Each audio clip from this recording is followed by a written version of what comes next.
What's up, you guys? So as I'm recording this video, it's currently 5 a.m.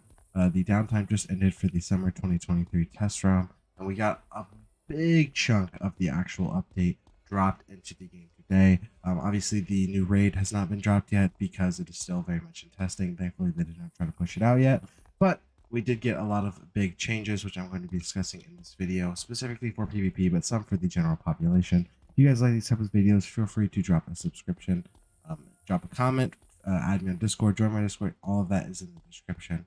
It really helps me know that you guys are enjoying content, and motivates me to make more of these. So with that being said, I will go ahead and jump straight into the new level scaling feature. Now, I will say that this is currently bugged into the actual queue. It does not work 100% yet, but the actual meat of the stats and the reason and the actual purpose behind this is currently working in the game. So, as most of you guys know, they are introducing new stat caps into advanced combat. This is PvP raids, the actual challenge sigil, stuff like that. So there will be new stat caps implemented for every school for certain stats. Resist is going to be school based. So I'm gonna go over all that. So let's say right now the current setup I'm wearing was my meta PvP set or the meta before.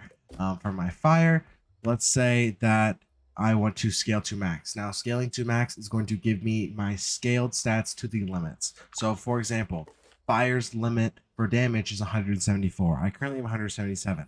If I just go into Q like this, it's going to scale down. But if I go into the actual level scale to premiere, I'm going to see my stats actually changed. None of my resist was over the limit where it should be, so that did not change at all. But my damage did go down, and my pierce is still the same. I believe fire's pierce cap is 54. Now, I'm not 100% sure on that.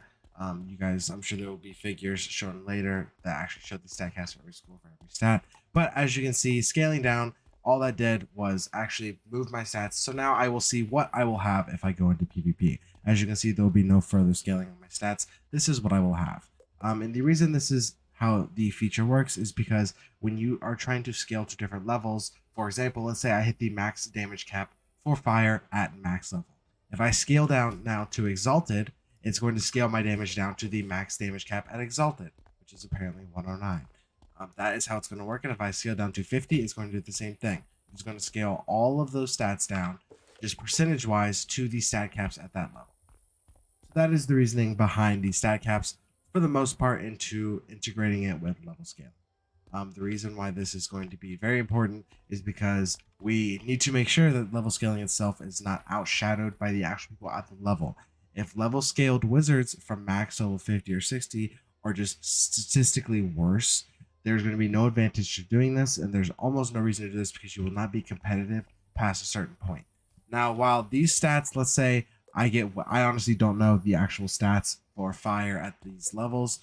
Please let me know if they are this bad or this or better. So let's say I go into queue with level 50 like this. If a fire at level 50 gets 3000 HP, same damage but 5 more universal resist, stuff like that, then it's going to be useless. Because after you get to, let's say, 1650 rank or something like that, you are no longer going to be competitive. And that's just simply how it goes. Now I'm going to quickly show one of the issues with level scaling as it stands right now. So I'm going to scale my stats back to max. So I currently have the max level scale stats. And just because of, I don't know how their coding works, you can now queue. So you see, I just queued into level 50. Now, if this is intended, or maybe I just won't ever place a match, I'm not exactly sure. I'm not going to risk it.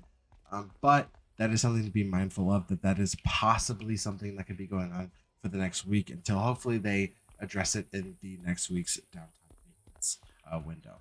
With that being said, there's not really that many changes other than that. There are a few changes, I believe, to some of the raid updated gear in the gear crafter if you have it unlocked in your guilds. There are a few extra options. Now, I may be wrong on this, so I might have missed this in the last update. These might have been here for a little while, but if you had not seen this before, like me, there are new crafting options for these. Again, I'm probably wrong. I feel these probably have been here, and I'm just completely oblivious to it.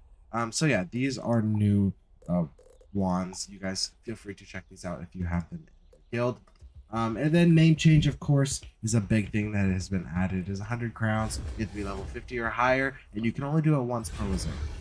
That is something to be very mindful of if you are changing the name on your wizard. Yeah, so that is all we have for this update. If you guys want to see more videos like this in the future updates, feel free to let me know, and I'll see you guys in the next one.